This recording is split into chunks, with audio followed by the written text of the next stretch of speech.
Hello students. तो जैसा कि यहाँ पर आज आप लोगों का 18 मई और 18 मई का यहाँ पर फर्स्ट शिफ्ट का जो एसएससी एमटीएस का एग्ज़ाम है वो समाप्त हो चुका है। चलिए देखते हैं कि आज एसएससी एमटीएस के एग्ज़ाम में फर्स्ट शिफ्ट में 18 मई को कौन कौन से क्वेश्चन पूछे गए हैं। पहला क्वेश्चन आया हुआ था, and then one day a memoir पुस्तक के लेखक कौन है, यानी ये किसकी आत्मकथा है। And then one day a memoir, तो नसरुद्दीन शाह इसका राइट आंसर हो जाएगा। बॉलीवुड अभिनेता नसरुद्दीन शाह ने अपनी आत्मकथा and then one day a memoir को 12 सितंबर 2014 को जारी किया हुआ था।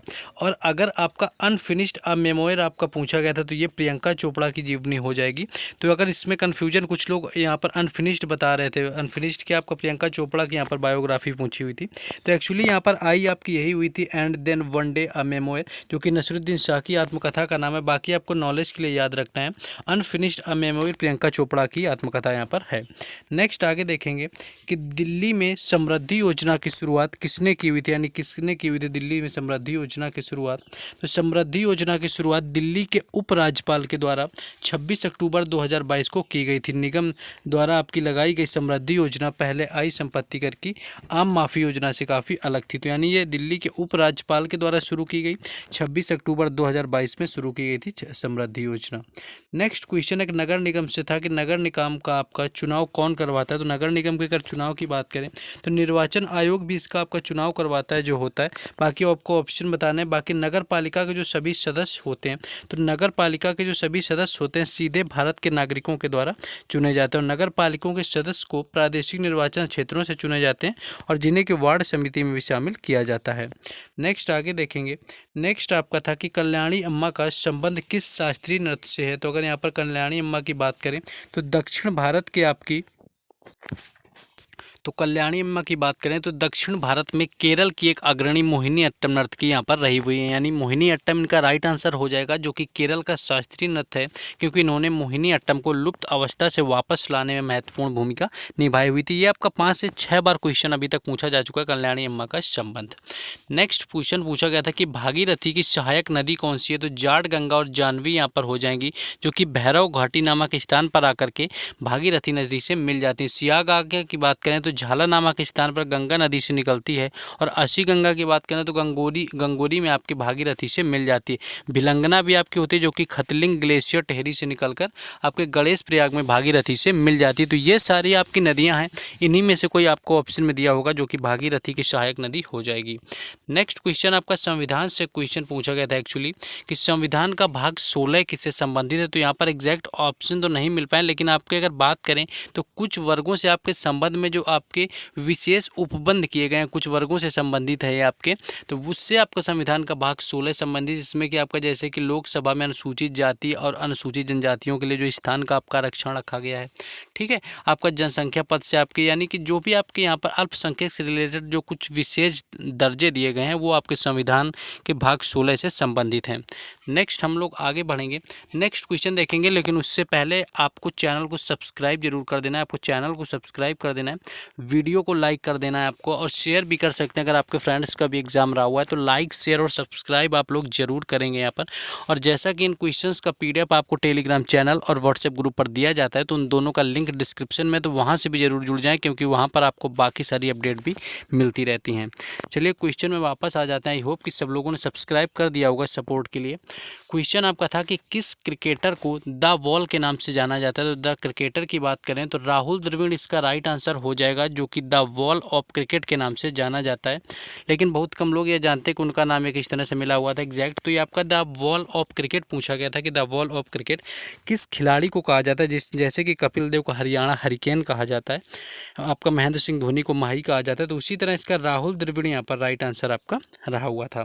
नेक्स्ट क्वेश्चन देखेंगे, लेकिन एक आप लोगों से और रिक्वेस्ट है कि अगर आप लोग टेलीग्राम चैनल और व्हाट्सएप ग्रुप में ऐड होते हैं, जिसका लिंक डिस्क्रिप्शन में है, अगर वहाँ पर कोई प्रॉब्लम लगती है, आप ऐड नहीं हो पाते हैं, तो आप लोग कमेंट किया करिए कि हम लोग ऐड नहीं हो पा रहे हैं, तो आपको वहाँ पर सॉल्यूशन दे दिया जाएगा। तो आप कमेंट करें कि आप ऐड नहीं हो पा रहे हो अगर टेलीग्राम चैनल या व्हाट्सएप ग्रुप में।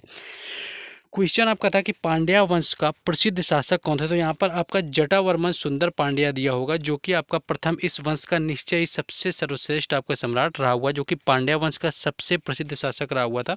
तो जटावर्मन सुंदर पांड्या आपको ऑप्शन में दिया होगा, जो कि राइट आंसर हो जाएगा, क्योंकि उसने अपने समकालीन चेर, होयसल, चेल, तेलुगु, काकतीय और सभी के आपके पराक्रम से अभिभूत किया हुआ था, यानी उसी टाइम पर ये दक्षिण भारत के और भी राजवंश से थे। तो यहाँ पर जटावर्मन सुंदर पांड्या आपका हो जाएगा, जो कि पांड्य वंश का सबसे प्रसिद्ध शासक रहा हुआ है। नेक्स्ट क्वेश्चन है कि गायक जयश्री का संबंध किससे है या क्या है गायक जयश्री, तो यहाँ पर बॉम्बे जयश्री इनको कहा जाता है। तो बॉम्बे जयश्री जो आपके रामनाथ हैं, एक भारत कर्नाटक के गायक हैं, यानी कर्नेटिक सिंगर हैं, जो कि आपकी संगीतकार हैं। इन्होंने तमिल, तेलुगु, कन्नड़, मलयालम और हिंदी सहित कई फिल्मों में आपका इन्होंने गाना गाया हुआ है। तो ये कर्नाटक से संबंधित सिंगर हैं, जो कि आई थिंक ऑप्शन में आपको दिया हुआ था कि ये आपके कर्नाटकी संगीतकार हैं। नेक्स्ट क्वेश्चन आपका ये पूछा गया था कि नवंबर 2022 तक लोकसभा के स्पीकर कौन थे। तो नवंबर 2022 की बात करें तो ओम बिरला यहाँ पर राइट आंसर हो जाएगा, जो कि 9 नवंबर 2022 को नई दिल्ली से केंद्रीय सूचना आयोग के आधार पर आपके 15वें वार्षिक सम्मेलन में आपके संबोधित यहाँ पर किया हुआ था। 2022 को आपके जो लोकसभा अध्यक्ष यहाँ पर ओम बिरला रहे हुए हैं, तो ओम बिरला आपका नवंबर 2022 का पूछा गया था, तो ओम बिरला इसका यहाँ पर राइट आंसर हो जाएगा। नेक्स्ट आगे बढ़ेंगे। नेक्स्ट क्वेश्चन एक आपका ये पूछा गया था कि हिंदू कॉलेज की स्थापना किस वर्ष की गई थी। अगर हिंदू कॉलेज की यहाँ पर बात करें तो हिंदू कॉलेज दिल्ली जो आपके भारत के कुछ सबसे पुराने व प्रसिद्ध महाविद्यालयों में से एक आता है आपके। इसकी स्थापना जो है आपके 1899 ईस्वी में आपकी की हुई थी, और ये दिल्ली विश्वविद्यालय से संबंध है और आपका विज्ञान के लिए सबसे पुराने कॉलेजों में से एक है। तो हिंदू कॉलेज आपका पूछा गया था, जिसमें कि 1899 आपका राइट आंसर हो जाएगा। नेक्स्ट क्वेश्चन पूछा गया था कि 2011 में भारत की साक्षरता दर कितनी थी। अगर भारत की साक्षरता दर की बात करें 2011 में, तो 2011 की जनगणना के अनुसार देश की साक्षरता दर आपकी 74.04% कुल थी, जो कि पुरुषों और महिलाओं की आपकी एक साथ कंबाइंड थी।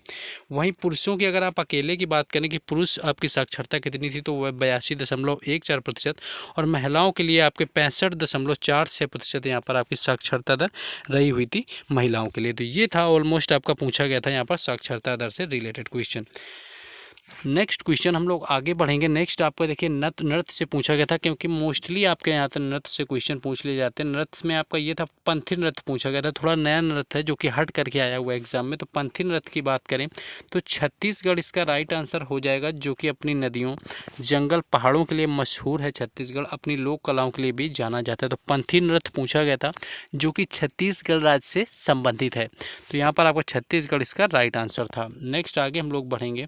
नेक्स्ट आपका यहाँ पर एक धर्म सभा से रिलेटेड क्वेश्चन आया हुआ था कि जो धर्म सभा है उसकी स्थापना किसने की हुई थी। अगर धर्म सभा की बात करें कि इसकी स्थापना किसके द्वारा की गई थी, तो 1829 में आपकी होती है। तो आपको ये भी याद रखना है कि आपका यहाँ पर 1829 में की गई थी, और कोलकाता में आपकी की गई थी, और आपका राधा कांता देव के द्वारा, यानी कि आपका राधा कांता देव के द्वारा आपकी जो है यहाँ पर धर्म सभा की स्थापना आपकी की गई थी। तो राधा कांता देव यहाँ पर राइट आंसर आपका हो जाएगा, जिन्होंने आपके 1829 ईस्वी में धर्म सभा की स्थापना यहाँ पर की हुई थी। नेक्स्ट हम लोग आगे बढ़ेंगे। नेक्स्ट क्वेश्चन आपका ये कुछ पूछा गया था, एग्जैक्ट इसके ऑप्शन नहीं मिल पाए, कि यहाँ पर आपका क्वेश्चन ये था कि किस विदेशी यात्री ने अपनी पूरी संपत्ति चंद्रगुप्त मौर्य के नाम कर दी थी। ऐसा ही कुछ क्वेश्चन था। अब एग्जैक्ट क्वेश्चन हमें नहीं समझ आया, क्योंकि ये क्वेश्चन बिल्कुल ही नया, अभी तक एसएससी एग्जाम में इस तरह का क्वेश्चन नहीं देखा है मैंने। तो इसमें आपका अगर यहाँ पर बात करें चंद्रगुप्त मौर्य की, तो आपका मेगास्थनीज आया हुआ था एक इनके दरबार में। अगर इससे रिलेटेड कुछ आपका पूछा गया है तो मेगास्थनीज आया हुआ था, जिसकी एक पुस्तक काफ़ी फेमस है, जो कि इंडिका नाम की है। तो ये भी आपको याद रखना है, इससे रिलेटेड पूछ लिया जाता है। तो हो सकता है यही आपका विदेशी यात्री इनके दरबार में आया हुआ होगा। तो आपको वहाँ पर अगर ऐसा ही क्वेश्चन था तो ऑप्शन एलिमिनेट करने होंगे, कौन सा आपका विदेशी यात्री जो है चंद्रगुप्त मौर्य से जुड़ा हुआ था। उसके अकॉर्डिंग आप इस क्वेश्चन को कर सकते थे, क्योंकि थोड़ा आपका ये नया क्वेश्चन यहाँ पर हो गया है।